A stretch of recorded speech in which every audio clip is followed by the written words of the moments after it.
बिस्मिल्लाहिर्रहमानिर्रहीम अस्सलाम वालेकुम। मैं हूं हसनैन जुल्फ़िकार और आप देख रहे हैं हमारा यूट्यूब चैनल। आज की इस वीडियो में हम बात करेंगे पाकिस्तान और इंडिया के दरमियान जो मैच खेला गया, वो मैच पाकिस्तान हार गया, इंडिया वो मैच जीत गया और उसके बाद जो रद्द-ए-अमल आया पाकिस्तान के शायकीन की जानिब से और फिर इंडिया के जो शायकीन हैं, क्योंकि वो मैच एक मौके पे ऐसा लगा कि पाकिस्तान वो मैच जीत गया है और इंडिया वो मैच हार गया है। लेकिन जिस तरह से इंडिया ने बैटिंग की, जिस तरह से वो मैच जीता, उसके बाद शायकीन की जानिब से भी रद्द-ए-अमल सामने आ रहा है। इसके अलावा जो इस मैच में एम्पायरिंग की गई, उस हवाले से भी लोगों ने जो है वो जो एम्पायर्स हैं उनको तनकीद का निशाना बनाया हुआ है। तो आज हम ये सब बातें जो है अपनी इस वीडियो में डिस्कस करेंगे। तो सबसे पहले मैं आपको बताता चलूँ, ये जो मैच है वो मेलबर्न क्रिकेट ग्राउंड में हुआ।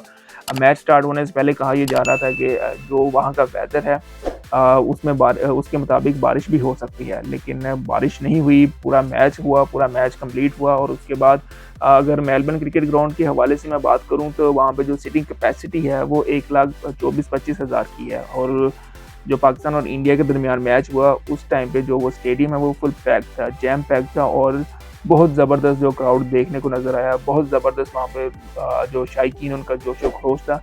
अब बात करते हैं जो मेलबर्न क्रिकेट ग्राउंड की पिच के हवाले से।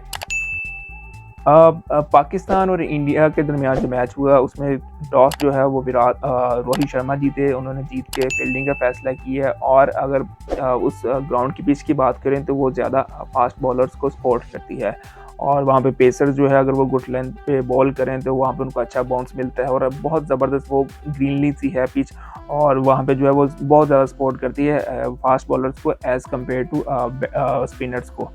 और वही हुआ कि स्टार्ट में जिस तरह से उन्होंने पाकिस्तान के बाबर आजम को आउट किया, पहले ही ओवर में वो आउट हो गए। उसके बाद जिस तरह से उन्होंने बीट किया, रिजवान भी जल्दी आउट हो गए। फिर जिस तरह की इनिंग खेली गई शान मसूद और इफ्तिखार अहमद के दरमियान, जिस तरह से उन्होंने प्रेशर रिलीज़ किया, उसके बाद उन्होंने अच्छा टोटल सेट करने में कामयाब हो गए। इफ्तिखार अहमद ने एक ओवर में जो 3 छक्के लगाए, उसके बाद हो सकता था कि वो थोड़ी देर जो है वो रूलिंग शॉट खेलते, लेकिन उन्होंने फिर वो बाउंड्री के चक्कर में वो आउट हो गए। उसके बाद हुआ ये कि जैसे ही नीचे से जो हमारे दूसरे बैट्समैन आए तो उनके ऊपर जो प्रेशर था, जिस तरह पहले प्रेशर बिल्ड हुआ था, क्योंकि कहा यह जा रहा था अगर रिजवान या बाबर जल्दी आउट हो जाए तो पाकिस्तान टीम को ढेर करना बिल्कुल आसान है।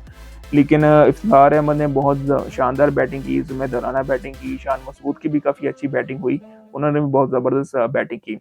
यहाँ पे एक बात बताता चलूँ, जो न्यूजीलैंड में सीरीज़ हुई उसमें जो है पाकिस्तान का जो टीम है उन्होंने डिफरेंट एक्सपेरिमेंट किए। चौथे नंबर पे जो है मोहम्मद नवाज़ को भेजा गया, शादाब खान को भेजा गया, क्योंकि न्यूजीलैंड में जो है वो इससे पहले भी हमने देखा कि इफ्तिखार अहमद को जो है वो चौथे नंबर पे, पाँचवें नंबर पे भेजा गया, लेकिन वो परफॉर्म नहीं कर पा रहे थे। और एक्सपेक्ट ये किया जा रहा था कि जो ऑस्ट्रेलिया में मैच हो रहेंगे, जो T20 वर्ल्ड कप हो रहा है, उसमें जो है शादाब खान या मोहम्मद नवाज़ को चौथे नंबर पे भेजा जाएगा। लेकिन इफ्तिखार अहमद आए, उन्होंने बहुत ही ज़िम्मेदाराना बैटिंग की। जिस तरह से उन्होंने इनिंग के लिए वो बहुत ही शानदार थी। उसके बाद पाकिस्तान एक अच्छा टोटल सेट करने में कामयाब हो गया। अब अगर पाकिस्तान की बॉलिंग की बात करें तो पाकिस्तान ने बहुत शानदार स्टार्ट लिया और वहाँ पे जिस तरह की उनको बॉलिंग की, जिस तरह उनको पेस मिली, नसीम शाह ने जिस तरह से ब्रेक थ्रू दिलवाया, जिस तरह से उन्होंने स्टार्ट में आउट किया वो ज़बरदस्त था। फिर हारिस रऊफ ने आउट किया, तो स्टार्ट बहुत अच्छा मिल गया था पाकिस्तान को। अब मैं यहाँ पे एक बात बताता चलूँ, जो मेलबर्न क्रिकेट ग्राउंड है वहाँ पे जो पहले बैटिंग करते हुए जीतने की शर्त है वो 30 to 33% है और जिन्होंने सेकंड टाइम बैटिंग जो टॉस जीत के जो है वो पहले फील्डिंग की फिर बैटिंग की, सेकंड बैटिंग की जो जीतने की शर्त है वो 70% है। उनकी जीतने की रेशो ज़्यादा है। उसकी एक रीज़न ये है, वो ये है कि जब स्टार्ट होती है तो वहाँ पे क्योंकि उस ग्राउंड का ऑन एंड एवरेज जो स्कोर है वो 140 और 150 के दरमियान रहता है, लेकिन पाकिस्तान ने जो टारगेट सेट किया वो 160 का था। वो इजी नहीं था, मुश्किल टारगेट था। उसके ऊपर कहा भी जा रहा था कि 5-10 रन पाकिस्तान कम है, लेकिन वो बहुत अच्छा और रीज़नेबल टारगेट था। पाकिस्तान ने जिस तरह से स्टार्ट लिया, जिस तरह की उनकी बॉलिंग रही, जिस तरह से उन्होंने रोहित शर्मा, KL राहुल और सूर्य कुमार यादव जो इस वक्त काफ़ी ज़्यादा परफॉर्मेंस दे रहे हैं, बहुत अच्छा परफॉर्म कर रहे हैं, उन सबको जिस तरह से आउट किया, उसके बाद एक्सपेक्ट कर रहे थे विराट कोहली थे और पांड्या थे और यही कहा जा रहा था जैसे ही विराट की ने अपनी विकेट जो है वो लॉस नहीं की। उन्होंने बहुत ज़बरदस्त, बहुत शानदार उन्होंने इनिंग खेली और ग्रेजुअली पाकिस्तान वो मैच हार गया। लेकिन ओवरऑल देखा जाए तो ये मैच जो है वो बहुत ज़बरदस्त हुआ। अब अगर बात करेंगे लास्ट 3 ओवर्स की तो पाकिस्तान इंडिया के ऊपर जो प्रेशर था वो ये था कि लास्ट 3 ओवर्स में 18 गेंदों में 48 रन रिक्वायर्ड थे। लेकिन पाकिस्तान की जो बॉलिंग थी, एक्सपेक्ट ये किया जा रहा था कि पाकिस्तान के पास हारिस रऊफ का ओवर बचा था, शहीन शाह अफरीदी का ओवर बचा था और उसके साथ मोहम्मद नवाज़ का ओवर बाकी था। लेकिन देखा ये कि तीनों बॉलर्स ने जो है वो 16-16 रन्स खाए। और एक चीज़ यहाँ पे नज़र आई कि जो शायकीन हैं उन्होंने काफ़ी ज़्यादा तनकीद की और मीडिया की जानिब से भी काफ़ी ज़्यादा तनकीद का सामना मोहम्मद नवाज़ को करना पड़ा।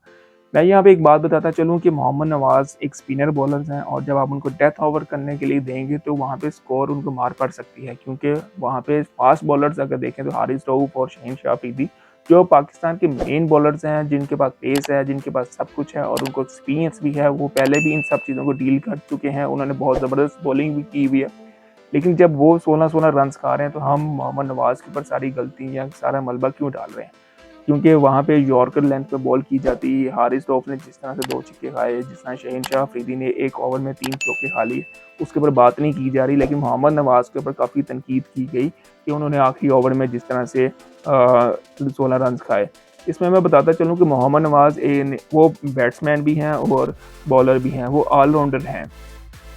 और इसमें मैं एक चीज़ और ऐड करता चलूँ कि पाकिस्तान की जानिब से उन्होंने जिस तरह से पाकिस्तान को जीत बहुत से मैचेस में जीत से हमकिनार करवाया है। फिर उसके बाद एशिया कप है, एशिया कप में देखें तो उन्होंने बहुत ज़बरदस्त इनिंग खेली इंडिया के खिलाफ। उन्होंने और भी बहुत से मैचेस हैं जहाँ पे उन्होंने बहुत अच्छा परफॉर्म किया हुआ है। हम एक मैच के बेस के ऊपर हम उनको कुछ नहीं कह सकते, हम ये नहीं कह सकते कि यार ये इस मैच में उन्होंने जिस तरह से उनकी परफॉर्मेंस नहीं, क्योंकि मोहम्मद नवाज़ को आखिरी डेथ ओवर्स करने का एक्सपीरियंस नहीं है। वो हम स्टार्ट में ओवर्स करते हैं, मिड पे ओवर्स करते हैं, लेकिन यहाँ पे जब हमने देखा कि विराट कोहली जब सामने आपके हों मौजूद हों, वो एक अच्छी इनिंग खेल रहे हैं। हारिस रऊफ जो मेन बॉलर्स हैं, जिनको बिग बैश खेलने का भी एक्सपीरियंस है, शहीन शाह अफरीदी को भी अच्छा एक्सपीरियंस है खेलने का। जब वो 16-16 रन्स खा रहे हैं तो हम मोहम्मद नवाज़ के ऊपर इतना प्रेशर क्यों डाल रहे हैं? उन्होंने बहुत अच्छी बॉलिंग की, उन्होंने कुछ प्रेशर नज़र आया उनकी जब वो बॉलिंग के लिए आए तो हमने देखा कि उनके फेस पे प्रेशर था, वो उस तरह से फ्रेश नज़र नहीं आ रहे थे। लेकिन उसके बावजूद उन्होंने बहुत अच्छी बॉलिंग करने की कोशिश की। अब बात करते हैं कि जो लास्ट ओवर हुआ पाकिस्तान और इंडिया के मैच में, जो मोहम्मद नवाज़ की जानिब से किया गया, वहाँ पे 2 चीज़ें हुई। पहली जो चीज़ हमें नज़र आई वो ये कि एक तो नो बॉल हुई, फिर उसके बाद जो है विराट कोहली आउट हुए फ्री हिट पे और उसके बाद उन्होंने 3 रन्स बनाए। उसके ऊपर काफ़ी ज़्यादा डिबेट हुई।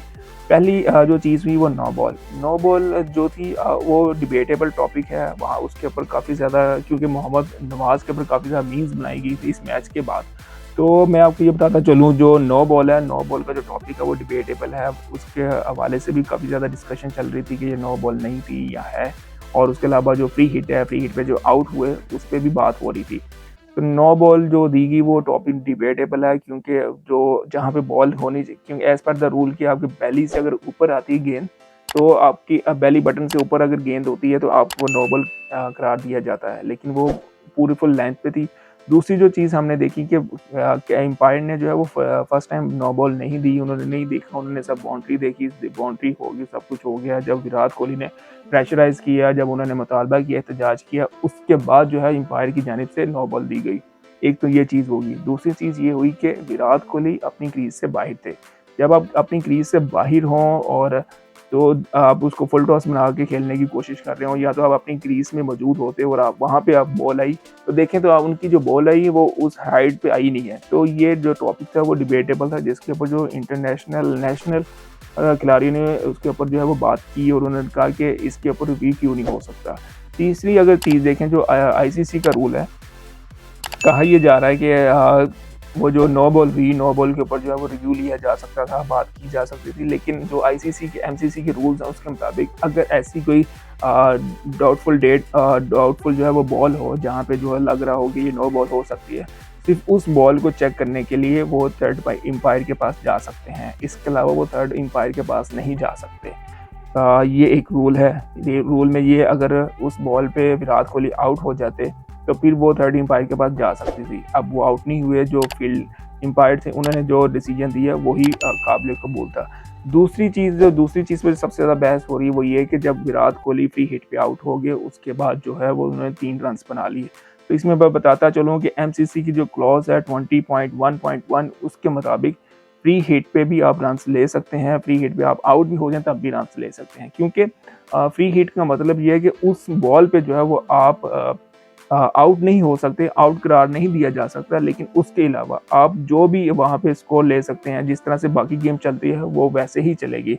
और जो उन्होंने रन्स लिए वो एक्स्ट्रा कंसीडर हुए, क्योंकि वो एक्स्ट्रा के तौर पे लिए। अगर वो बॉल जो आउट हुए उसके बाद अगर बाउंड्री की तरफ ना जाती, वो कीपर के पास ही रहती, तो वो रन्स नहीं ले सकते थे। रन्स लेते तो वो रन आउट हो सकते थे, लेकिन वो चलेगी बाउंड्री के पास, उन्होंने वो एक्स्ट्रा के तौर पे 3 रन्स बना लिए, तो वो एक लीगल है। पाकिस्तान और इंडिया के दरमियान जो मैच खेला गया उसमें अगर शायकीन के रद्द-ए-अमल की बात करें तो मैच स्टार्ट होने से पहले हमने देखा कि वहाँ पे बहुत ज़्यादा जोश व खरोश पाया जा रहा था, चाहे वो इंडिया के शायकीन हो या पाकिस्तान के शायकीन हो, उन्होंने बहुत ज़बरदस्त जो है वो वहाँ पे उन्होंने जोश व खरोश पाया जा रहा था उनके अंदर। फिर अगर मैच के बाद की बात करें तो इंडिया के जो शायकीन है वो बहुत ही ज़्यादा खुश दिखाई दी, उन्होंने अपने खिलाड़ियों को बहुत ज़्यादा एप्रिशिएट किया, उन्होंने बहुत ज़्यादा उनकी तारीफ़ की और वो काबिल तारीफ़ भी थे। जिस तरह से विराट कोहली ने इनिंग खेली, जिस तरह से वो एक मौके पे जैसे लगा कि पाकिस्तान ये मैच जीत रहा है, लेकिन वहाँ से जिस तरह से वो मैच को लेके निकले, पांड्या ने जिस तरह से इनिंग खेली, पांड्या ने के हवाले से बताऊँ कि उन्होंने अपने नेचर के बरक्स से इनिंग खेली, क्योंकि वो आते हैं, शॉट्स खेलते हैं और जाते हैं, लेकिन उन्होंने पहले बीट किया, उन्होंने वेट किया, वेट करने के बाद मेरे ख्याल से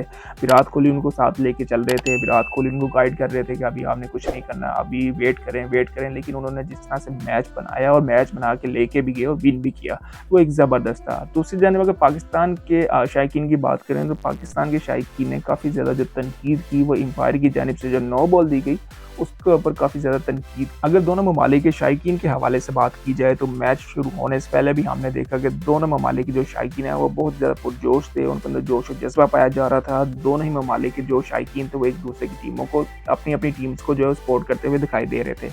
मैच जैसे ही ख़त्म हुआ उसके बाद जो है इंडिया के जो शायकीन है वो बहुत ज़्यादा खुश नज़र आए, उन्होंने अपने खिलाड़ियों को बहुत ज़्यादा अप्रिशिएट किया, उनका कहना था बहुत ज़बरदस्त इनिंग खेली थी और वो वाक़ई उन्होंने बहुत ज़बरदस्त इनिंग खेली है, वो काबिल तारीफ़ थी। जिस तरह से विराट कोहली ने इनिंग को लेके चले, जिस तरह से पांड्या ने इनिंग खेली, पांड्या की अगर बात करें तो पांड्या की वो नेचर नहीं है। पांड्या आते हैं, शॉट्स खेलते हैं, वो मशहूर ही हिटर के तौर पे हैं, लेकिन उन्होंने अपनी जो नेचुरल गेम है उसके बरक्स उन्होंने गेम खेली। मेरे ख्याल से विराट कोहली उनको गाइड कर रहे थे कि आपने इस तरह से नहीं, अभी शॉट नहीं खेलनी, अभी शॉट नहीं खेलनी। कुछ टाइम बाद जब उन्होंने देखा कि अब जो है वो सेटल डाउन हो गए हैं, दोनों बैट्समैन जब सेटल डाउन हो गए, उसके बाद उन्होंने जो वो हिट की तरफ गए। तो एक बहुत ज़बरदस्त इनिंग रही, बहुत ही ज़िम्मेदाराना बैटिंग रही विराट कोहली की जानिब से भी और पांड्या की जानिब से भी।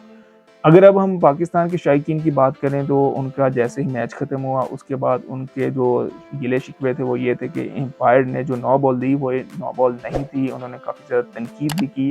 पाकिस्तान का मीडिया भी काफ़ी ज़्यादा इसके ऊपर बहस कर रहा है, तनकीद की जा रही है और मुतालबा ये किया जा रहा है कि अगर ऐसा कोई मुतालबा हो, ऐसा कोई मैच हो जिसमें जो हाई वोल्टेज हो, जिसमें बहुत ज़्यादा जो है ना वो क्राउड हर चीज़ इन्वॉल्व, पाकिस्तान और इंडिया का मैच हुआ कि जिसके ऊपर जो आईसीसी भी बहुत ज़्यादा जो है ना इन्वेस्टमेंट करता है। हमने देखा कि आईसीसी ने भी इस हवाले से काफ़ी ज़्यादा इन्वेस्टमेंट की हुई थी। काफ़ी ज़्यादा अगर ये मैच ना होता, अगर ये बारिश की नज़र हो जाता, अगर ये मैच ना होता तो आईसीसी को अंदाज़ा लगाया जा रहा था, एक अंदाजे के मुताबिक $70 मिलियन का जो है वो नुकसान हो सकता था। तो ऐसे मैच में जो है एम्पायर्स ऐसे होना चाहिए जो अंडर प्रेशर ना आए और वो जो उनका अगर नो बॉल है तो नो बॉल दी जानी चाहिए, अगर नहीं थी तो इस तरह से अंडर प्रेशर आके, क्योंकि पहले जब विराट कोहली ने जब तक मुतालबा नहीं किया था उससे पहले एम्पायर ने नो बॉल नहीं दी थी। तो अगर ऐसा कोई होती चीज़, अगर नो बॉल होती तो फर्स्ट टाइम ही नो बॉल दे दी जाती, जिस तरह से हमने देखा कि मैचेस में होता है। अगर कोई नो बॉल होती है तो वो फ़ौरन ही जैसे ही वो बॉलर जो है वो बॉल कराता है, अगर वो हाइट से ऊपर हो, हाइट से अबव हो, जो उनके रूल्स हैं,